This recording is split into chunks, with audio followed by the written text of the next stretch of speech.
We have a classical colonial position here. Back to gunboat diplomacy and to total control of other countries' resources and governance even. Many countries, I'm sure, might be thinking, how do I protect my people and how do I protect my sovereignty? It may be dangerous to be America's enemy, but to be America's friend is fatal. Kissinger probably hit the nail on the head. Hello everyone, I'm Mohammad Mahdi, talking to you from the historic Iranian city of Ray. Welcome to Insights in Focus.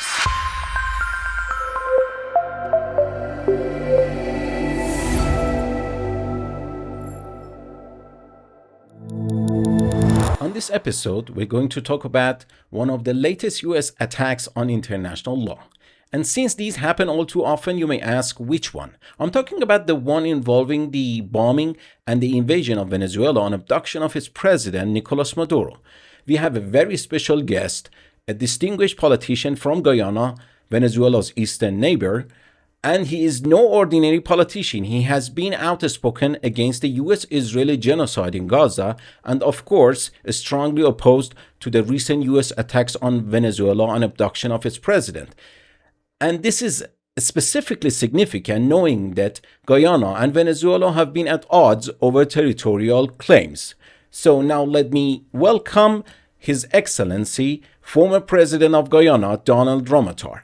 Mr. Ramotar, thank you so much for accepting the invitation and joining us on Insights in Focus. Thank you for having me. I'm glad to be here. Let's start by examining this through the lens of international law. As far as I remember, the UN Charter prohibits the use of force except in two cases, when acting in self-defense and when authorized by the UN Security Council to maintain international peace and security. So were there any international legal grounds for this US action? Absolutely none. There has been no international law that would allow this type of action by the United States. In fact, I think this is a throwback to the dark past of colonialism, not neo-colonialism, but classical colonialism. Back to gunboat diplomacy and to total control of other countries' resources and governance even. So my next question is about the implications of this illegal action, which you described as a form of gunboat diplomacy, and how it's been received in Guyana. Because there is rhetoric suggesting that Guyana has nothing to worry about because of its alliance with the US. But let's remember what the late Secretary of State Henry Kissinger once said, and I'm quoting, "It may be dangerous to be America's enemy, but to be America's friend is fatal." Please tell us what you think. Well, I think Kissinger probably hit the nail on the head, because to be an American friend is to accept colonialism, accept their domination of your country completely without question. And it's not a question that you can talk to your friend and tell your friend, I think you're wrong. But they don't accept you as a friend when you do that. It's more like dictating to you, and then you are a friend of the United States. In Guyana, I think there's a mixture of feelings here, because some people, because of the border issue, Venezuela has an illegal claim on our territory, a totally unjustified claim. But my position on it is that you can't condemn an illegal claim on one hand and then accept an illegal claim on the other hand. So to be consistent, I think we have to condemn the invasion of Venezuela, the violation of our sovereignty, and the kidnapping of its president and first lady. And that is going back to the real classical days of when the British used to land their warships and overthrow governments and so forth.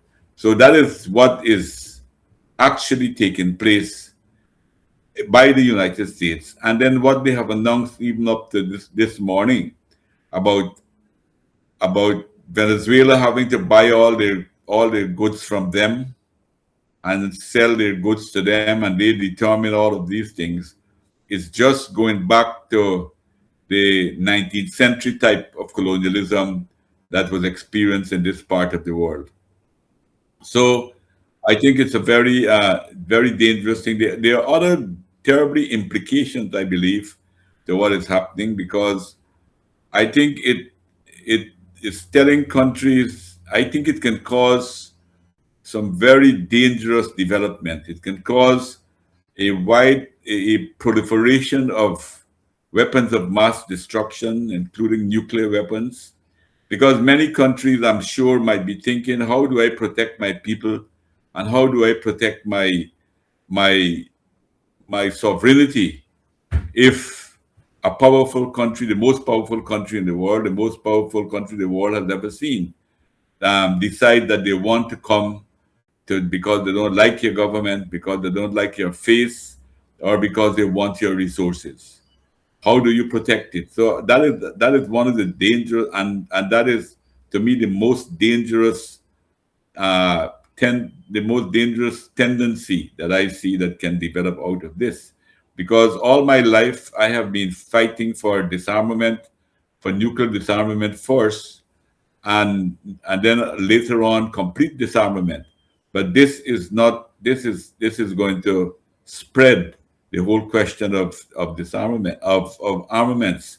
And the more weapons the more weapons that are available in the world like this, the more dangerous it is, the most likely chances that they can be used. And we know the consequences of if nuclear weapons are used in any conflict, that the whole world could be endangered in that regard. So I think this is a question of peace too, of the fight for peace. Secondly, I think it has an environmental aspect to it as well. Because what is very clear, that the power in the United States lies fundamentally with the huge oil corporations, the big companies that control the oil industry.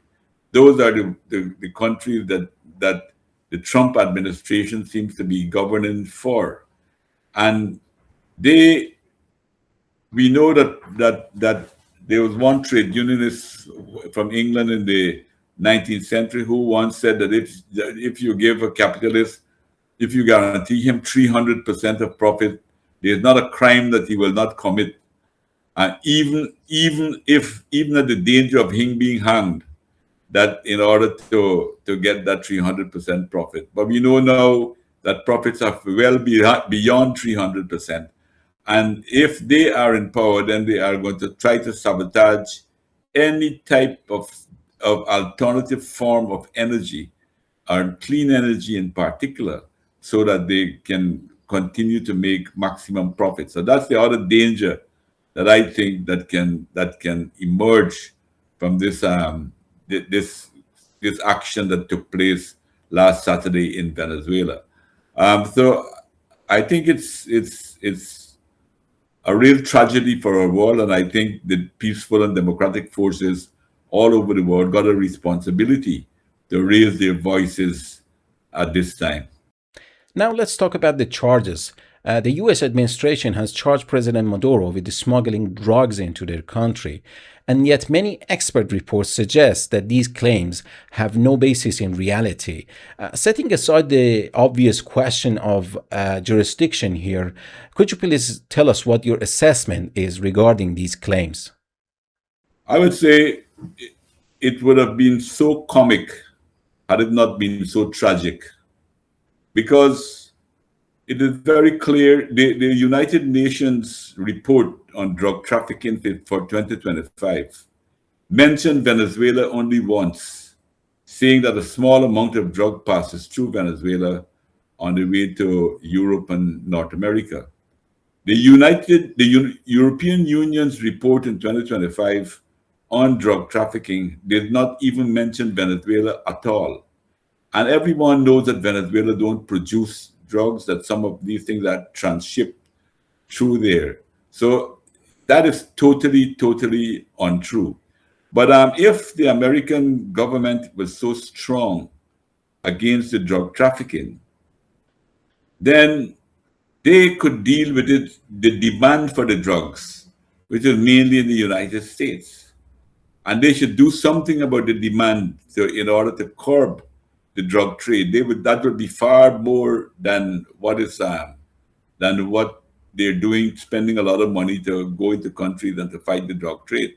If they deal with the demand in the first instance, that will cut it. The second thing they have to do is to deal with the money laundering, where most of the American and banks in London launder a lot of the drug money. So they should be dealing with that, with those aspects to curb the drug trade. And the other point that I would make is that how serious can we take the charge of drugs when we just see that one one president who was convicted and sentenced to 45 years in prison in the United States is now being pardoned by President Trump, and allowed to go free, while he was found guilty and evidence was there that he was involved in drugs. How serious can we take that? If I think that all of those shows that this is sheer pretext on the part of the American government to try to invade Venezuela. So I don't believe that that is true at all. But on the drug question, I mean, a little bit aside, I would like to take the opportunity to say that I think it was in 1974 when President Richard Nixon announced a war on drugs. And since then, the situation has gotten much, much worse. It hasn't improved. So I wonder if it's not time for them to put the considerable brain power and the amount of think tanks that we have to look at other ways. It's very clear that we're losing the war against the drug trade, and it's getting bigger and bigger and more. And therefore, I think that there needs to look at alternative approaches. I don't know what to suggest, but I don't think that we lack the brain power to try to come up with some type of answers of how do we deal with this situation as it stands right now. And my final question, we know that Venezuela holds the world's largest crude oil reserves and Latin America's largest gold reserves. It's striking how US administration officials are now openly talking about the idea that Venezuelan oil and mineral resources could not only cover the cost of US attacks on the country, but also generate profit for American companies. So now they're not even trying to hide their real intentions. Why are we here? What's your take on all of this? Well, I think it goes back to your first question that we have a classical colonial position here, and I think there's another issue that needs to be brought out, that the United States seems to be afraid of losing their influence to China mainly, and probably other countries too, but mainly to China, I think they're afraid of, because China has been helping countries in Latin America and the Caribbean and around the world, in Africa, where the IMF and World Bank didn't go. China has been helping those poor people to build their infrastructure and build their productive forces to be to lift them up so that they can trade internationally. And China's approach to its development is to build other countries, lift their economy so that they can do real trade with China and raise the wealth of everyone. The approach of the Americans is to control your natural resources. Apart from extracting raw materials, mainly in mining, they hardly do anything else to change the structure of our economies, to transfer technology, new technology to our countries. That hardly happens in the United States. So I think they want also to, by force, because they seem incapable by peaceful competition to, they don't have any confidence in themselves that peacefully that they can replace China. So they're using force to and fear to pressure other countries from having any relationship with China. And they are determined also in order to keep capitalism alive. I think they are determined to try to destroy any country that is attempting an alternative way of development. And they're trying to make it fail by sanctions, by seizing their money that they have in the Western banks, their reserves and so forth, to seize that type of money, and by all kinds of other means. They are now, those means seems not to be enough, so they resorting to military means in order to keep their domination of the world.